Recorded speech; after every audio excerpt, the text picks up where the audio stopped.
ভাই ব্যাপারী কই এটা? ভাই আমি ব্যাপারে গরু আমার।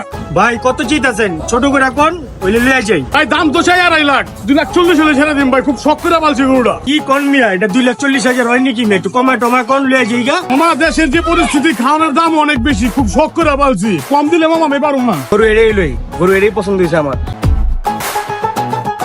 ভাই খারাপ গরুটা দাম আমি করতে দেখা যায়। দূর ভাই চালো, অত সময় নাই, ডাক্তার বলে দিচ্ছি 26 সুই দিতে। ভাই ইমরান টাকা বাইর কর, গরু এটাই লইয়া লিস, টাকা দিয়ে দে বুঝি। ভাই এইগুলো লঞ্চ যাবো না ভাই। এই বেটা মজা লস, তুই তো পছন্দ করলি, এখন আবার কি লিগা লঞ্চ যাবো না এটা? আরে ভাই এই গরু কেমন নেবো ভাই? এই গরু তো সুইটা ফুলাইছে ভাই। এই বেটা তুই কেমনে জানলি যে গরু সুই দিছে? আরে ভাই এই গরু লঞ্চ যাবো না ভাই। ওই দেন এই পোলা তো সুই ভাই, এই গরু সুইটা ফুলাইছে ভাই। ভাই মিয়া তুমি এটা কি কও মিয়া? রাতে আমি এত কষ্ট করে পালছি মিয়া, কি সুই মুইতেছি মিয়া? কি উল্টা পাল্টা কথা বলতে শুরু করছো? আরে তুই কে? ওর তো চিনি না আমি। ব্যাপারী সাহেব বুঝলাম না, হেনো সেন্ডিকে গরু সুই দিয়া ফুলে দাম চাইলে না কায়া, বুঝলাম না তো কাহিনীটা। আরে কি করবো উল্টা পাল্টা কথা বলছি?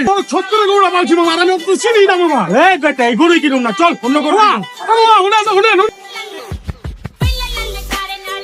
আমার 3 লাখ টাকার গরু 2.5 লাখ টাকা বেচছি, তখন লিগে আমার কাস্টমার গেছে গা। খারাপ তখন